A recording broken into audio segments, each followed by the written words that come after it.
Hello viewers. Let us discuss the development of global political economy in the post-Cold War era. Now we have already discussed the historical evolution and development of political economy since the mid-18th century to the end of Cold War. We have noted how political economy emerged as an attack to mercantilism and through the ideas of Adam Smith's invisible hand and later political theories, how the discipline of political economy emerged and became a popular field of political and economic inquiry since the 20th century. We have also studied how during the Cold War we found three different types of developments in global political economy. Let us now try to understand how the discipline of political economy developed after the 1990s. Now, before we start off with the discussion, we need to understand that contemporary international political economy appeared as a subfield of the study of international relations during the era of Cold War rivalry between the US-led capitalist camp and the USSR-led communist camp. Analysis usually focused largely on international security issues, but later came to include economic security as well as the role of market factors, including the role of multinational corporations and transnational organizations. International political economy grew in importance and significance as a result of various dramatic international economic events, such as the collapse of the Bretton Woods International Monetary System in 1971, as well as the oil crisis of 1973-74. Now, following the end of the Cold War, international political economy became fostered on issues concerning economic globalization. We have seen after the end of the Cold War, following globalization, there has been a reconceptualization of the role of the state. And therefore, the study of political economy, rather international political economy, became even more significant to understand how globalization affected political economy across states in the world. We also need to understand the role of multinational corporations, apart from the state, in providing growth and the new global economy. We also need to understand how global political economy addressed issues of equity, justice, fairness in a post-global world. Now, against this backdrop, let us try to see what are the major trends in global political economy since the post-Cold War. Three trends can be increasingly seen as the Cold War fades into history. One, a continuation of the competition between rival forms of capitalism and its extension to emerging powers. Second, pervasive impact of information revolution around the world. And third, the ongoing developments in the field of international organization.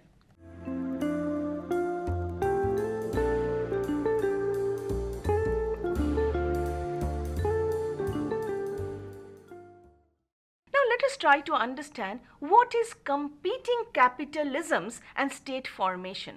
Capitalism has definitely not faded away, but assumed new forms and dynamics, which is called competing capitalisms. Simultaneously with the worldwide competition between communist and capitalist forms of political economy, rivalry and competition between different models of capitalism was occurring in the different Western states. Depending on the analyst, the system was categorized in different ways, which is extremely interesting to understand. Some saw a competition between different financial systems, such as the Anglo-American model of stock market versus continental European models, which relied more heavily on banks to raise money for firms, versus the Asian, which is actually the Japanese and the Korean model of closed government, finance, industry, etc.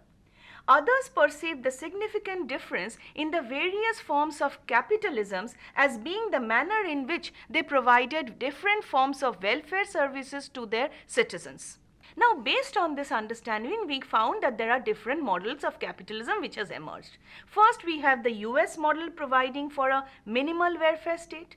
Then you have the continental Europeans provided for the governing massive extensive welfare models. And thirdly, we find Japan going in for extensive welfare such as lifetime employment for those definitely lucky enough to have been working for the major corporations in Japan.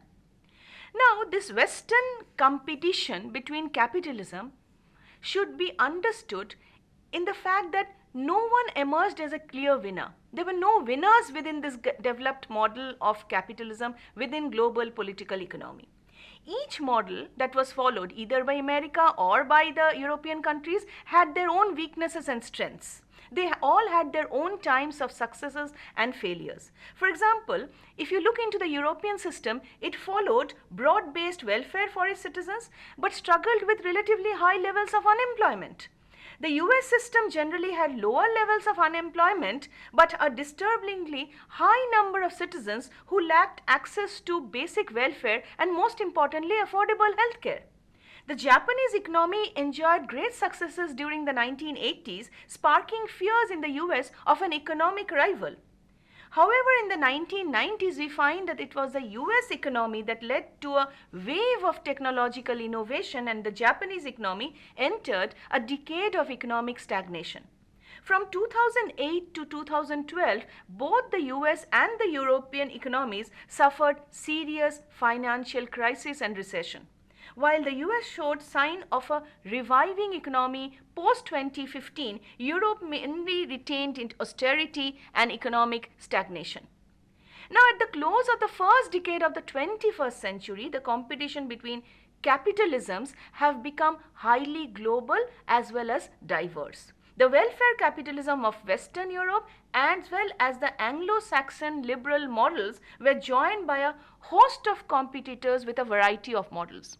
What we need to understand is that there was no single model for capitalist development within the structure of global political economy, but different countries advanced different models of capitalism which suited their own interests as well as the interests of the citizens in competition with other countries of the world. For example, we need to understand here the role of BRICS. The main countries which partners of BRICS are Brazil, Russia, India, China, and South Africa. Now, BRICS emerged as an area of increased economic activity and political influence, and BRICS has a very important role to play in the global development of political economy. First among these competitors was definitely China, which possessed an extensive manufacturing economy and considerable capital from its export surpluses. It combined with an authoritarian domestic state with strict internal labor discipline and a mercantilist approach to economic policy through regulation of foreign investment and active intervention in financial and productive systems. China enjoyed tremendous economic growth but struggled to disperse gains among a large and diverse population. In contrary to China, we find India followed a different model altogether. It maintained a democratic government with leading sectors, say information technology, IT services, but faced a substantial challenge in transforming the large subsidized agricultural sector and development of infrastructure. So IT flourished in India, but at the cost of huge burden of agriculture. A renewed and semi-democratic Russian state with immense wealth from natural resources cast a shadow over the increasingly energy-dependent Europe. Now, the function and nature of states in the beginning of the 21st century are different from those in the middle of the 20th century, and this definitely affected the development of global political economy. For instance, in the 1950s, states in the first world was characterized by Keynesian economics or Fordism, which we had already studied about the system of mass production system.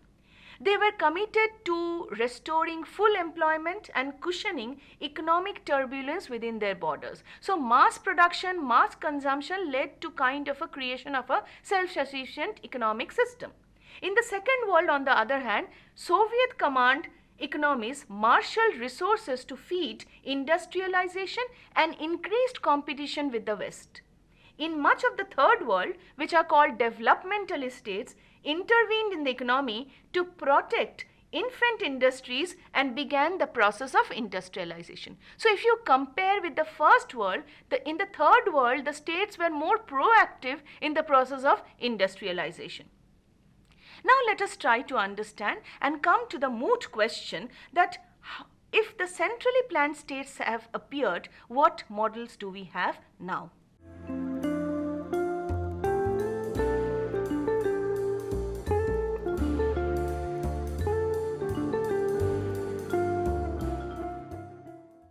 It is now imperative to understand the changing nature of political economies from welfare to competition. The question is, has welfare states disappeared? Do we only have competitive states in the world now? Now, if you just look into the advanced industrialist states, considerable concerns have been expressed that the nature of the state has changed from providing welfare to its citizens to preparing citizens and corporations for international competition. So individuals have to be self-sufficient. The idea of a competition state captures this particular dynamic. Cerny, for example, suggests that the transformation of the state's role includes severe and several major policy changes. One change is that rather than supporting particular industries or sectors, states are more likely to ensure that national economies provide a competitive environment. So we need to understand within the countries there is a competitive environment created by the states. This involves initiatives both at the macro as well as the microeconomic level. Now, please note that at the macro level, states put a priority to policies like low inflation to attract investment. At the micro level, steps are taken to increase organizations' competition as well as flexibility. Now, this might include some kind of deregulation or privatization of industries or changing labor legislations to permit more flexible employment practices. Thus, we can see that from the post-1990s, there has been changes in industrial regulation policies coupled with labor policies to attract more investment inside countries. And please note, students, that political economy has to address these changes taking shape within a state's economy as well as in the global political economy. Finally, governments increasingly shift from maximizing general welfare through policies such as full employment, social programs, to targeting programs designed to increase citizens' employability, such as training, reducing welfare benefits to encourage workers working at a lower wage level. So the states are redrafting and recrafting their welfare policies also in a changed political economic environment.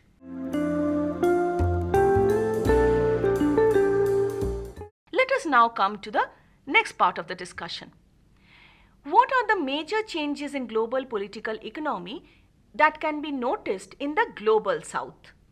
Two developments dating back to the late 1970s and early 1980s have increased economic competition among the developing states. So just like the northern states, the southern states are also a part of intense competition and rivalry in the economic arena.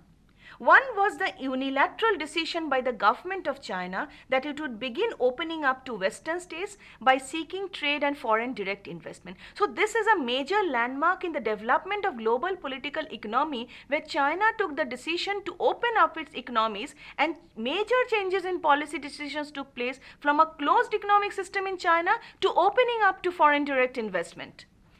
Although this was a slow process in China, however, China did become the major recipient of foreign direct investment in the 1990s.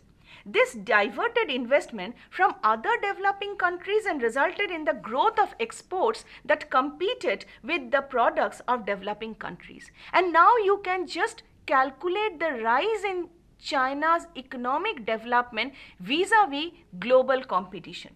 For example, if you just like to see, China, India and Indonesia might all be trying to sell the same product in the US market post-globalization.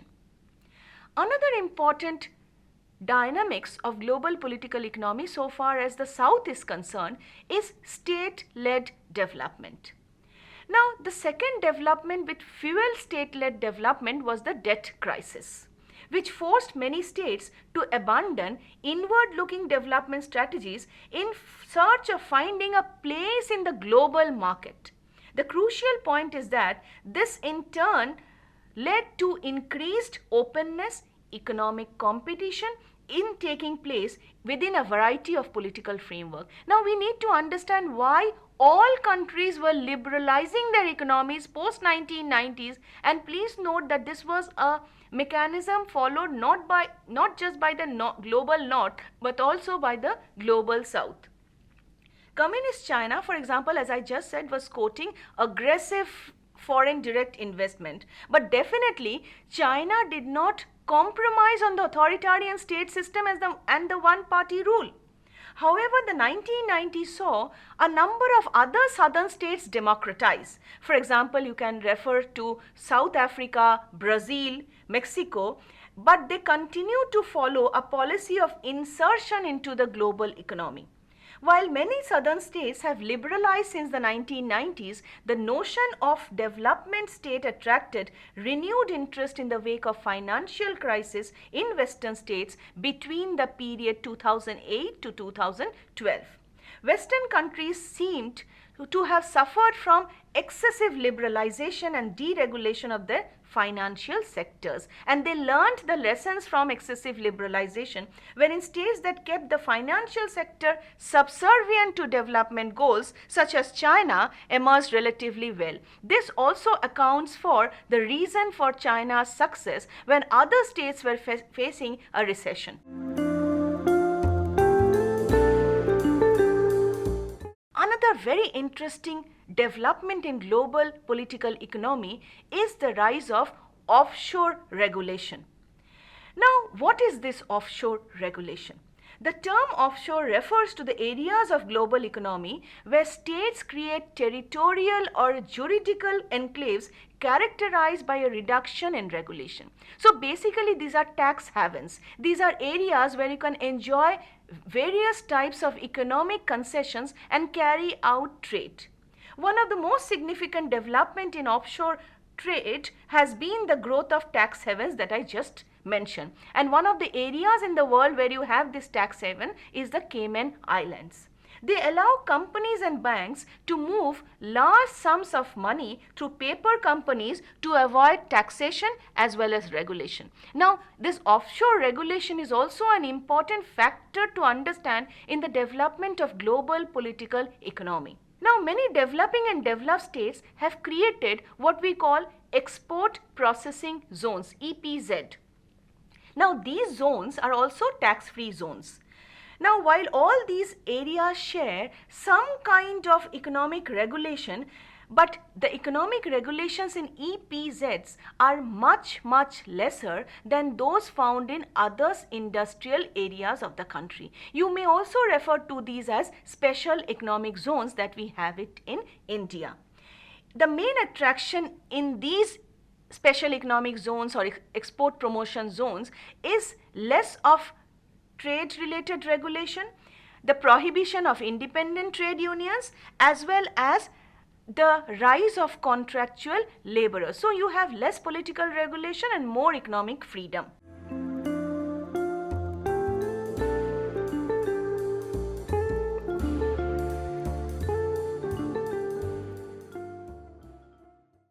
Let's come to the second part of the discussion where we'll be highlighting the role of international organizations in global political economy.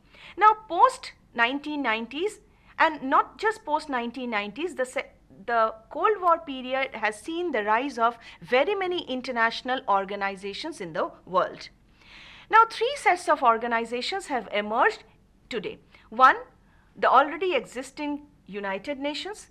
Second, international economic organizations, and third, corporate and civic associations. Let us now move on one by one to United Nations and then the International Economic Organization.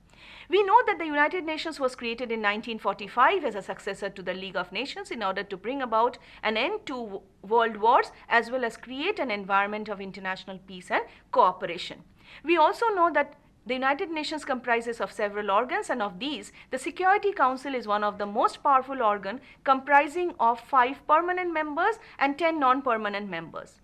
Now, though the United Nations Security Council cannot directly influence global political economy, but we need to understand that United Nations Security Council has the power to impose economic sanctions on recalcitrant states, thus can indirectly impact and influence global political economy. The United Nations also consists of a host of specialized agencies to promote cooperation and address particular issues. For example, if you look into the World Trade Organization, which seeks to address global health issues, the United Nations Children's Funds, which speaks about protection and promotion of children's care and welfare, the United Nations High Commissioner for Refugees, which seeks to address the plight of the refugees in different corners of the world, they also have a role to play in influencing global political economy indirectly, if not directly. While doing excellent work, they have, experts say, less dominant influence to influence international economic institutions of the world.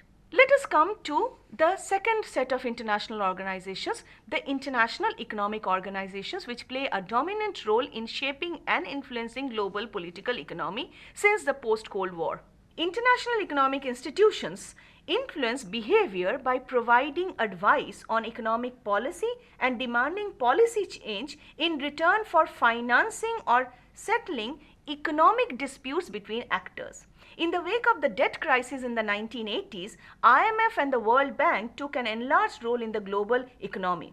The financial and policy advice provided by the Bretton Woods institutions have been critical in dealing with states in financial crisis. Now, what do you offer in return? In return for assistance, these institutions have demanded that states adopt adjustment policies by liberalizing their economies and opening up to trade and foreign investment. Another very important international economic organization is the World Trade Organization, created in 1995 to regulate trade policies among countries. Among very many institutional structures, one very important role played by WTO is acting as a dispute settlement mechanism. It provides a strong dispute settlement team in order to ensure that trade-related rules formulated by WTO are implemented and followed by countries internally and externally with trades with other countries.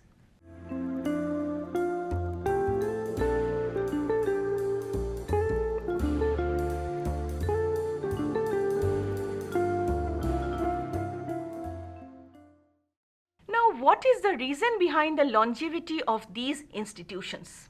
For most of the period, these organizations have got the support of leading countries, America and European countries.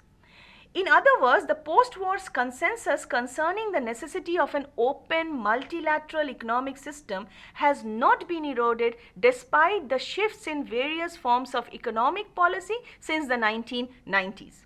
For example, if you look into the rise of BRICS, they have heralded a demand for increased influence in these organizations, but definitely not a threat to their existence. Another important area of emphasis is the role of IMF and the World Bank as the most visible international economic institutions.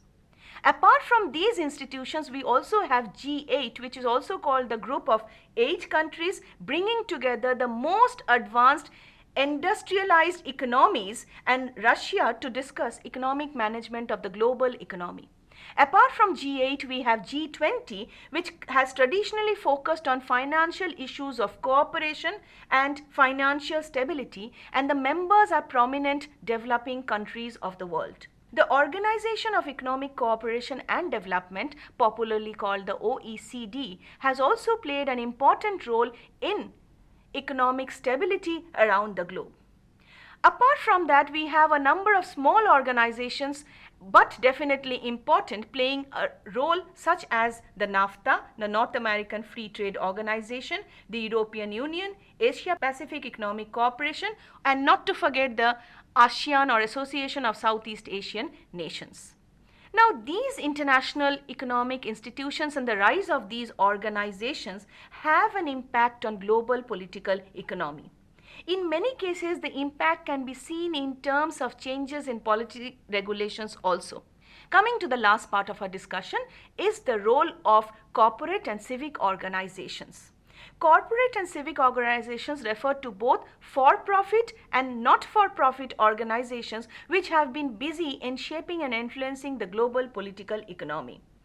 Bowley and Thomas, two experts on it, estimate that almost 60% of international non-governmental organizations are concentrated in the economic and scientific fields, and NGOs have been primarily active in international development.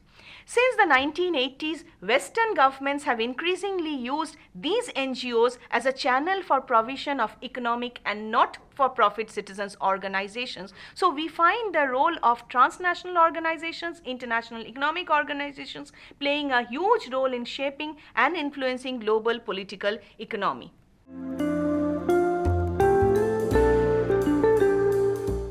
Let us quickly summarize what we have studied today. We have studied that there are various dimensions of increasing influence of global political economy since the 1990s. One very important area of understanding is the viability of the state in the global political economy. We have also seen that the state has not withered away, but there has been a reconceptualization of the state.